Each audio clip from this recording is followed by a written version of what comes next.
పరిశ్రమలో ఈ మధ్య కాలంలో సినిమా విడుదలైతే చాలు టికెట్ ధరలు పెంచేయడం, బుక్ మై షో రేటింగ్స్ ను మేనేజ్ చేయడం, లేదా కోర్టు ఆర్డర్స్ తెచ్చి రేటింగ్స్ ఆపాలని చూడటం, తెల్లవారుజామునే ప్రీమియర్ షోల హడావిడి చేయడం, చివరకు సినిమా నచ్చలేదని రివ్యూ రాసిన రివ్యూర్లపై బెదిరింపులకు దిగడం వంటి ఎన్నో అడ్డదారులు తొక్కుతున్నారు కొందరు పెద్ద నిర్మాతలు, స్టార్ హీరోలు. తమ సినిమా ఫ్లాప్ అని తేలిపోతుందనే భయంతో ప్రేక్షకులను థియేటర్లకు రప్పించడానికి ఇలాంటి పద్ధతులు వాడుతున్నారు. కానీ ప్రేక్షకులను ఇలాంటి జిముక్కులతో మోసం చేయలేరని రుజువు చేస్తూ మా ఇంటి బంగారం, లెనిన్ సినిమాలు ఘన విజయం సాధించాయి.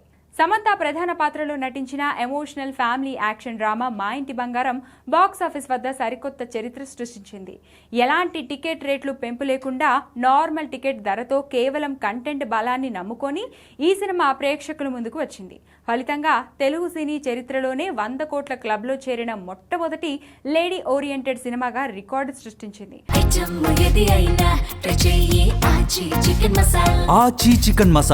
మరోవైపు అక్కినేని అఖిల్ హీరోగా వచ్చిన మాస్ యాక్షన్ ఎంటర్టైనర్ లెనిన్ కూడా ఎలాంటి స్పెషల్ బెనిఫిట్స్, టికెట్ ప్రైసింగ్ లేకుండా రిలీజ్ అయి అఖిల్ కెరియర్లోనే బిగ్గెస్ట్ ఓపెనింగ్ సాధించి సత్తా చాటింది.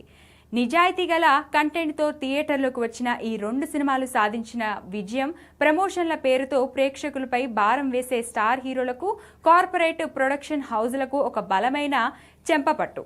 ప్రేక్షకుల రేటింగ్స్ను అడ్డుకోవడానికి కోట్ల చుట్టూ తిరగడం, రివ్యూలను బెదిరించడం వంటి వ్యూహాలు కాకుండా సినిమా కథపై, కథనంపై దృష్టి పెడితే ప్రేక్షకులు బ్రహ్మరథం పడతారని ఈ విజయాలు నిరూపించాయి.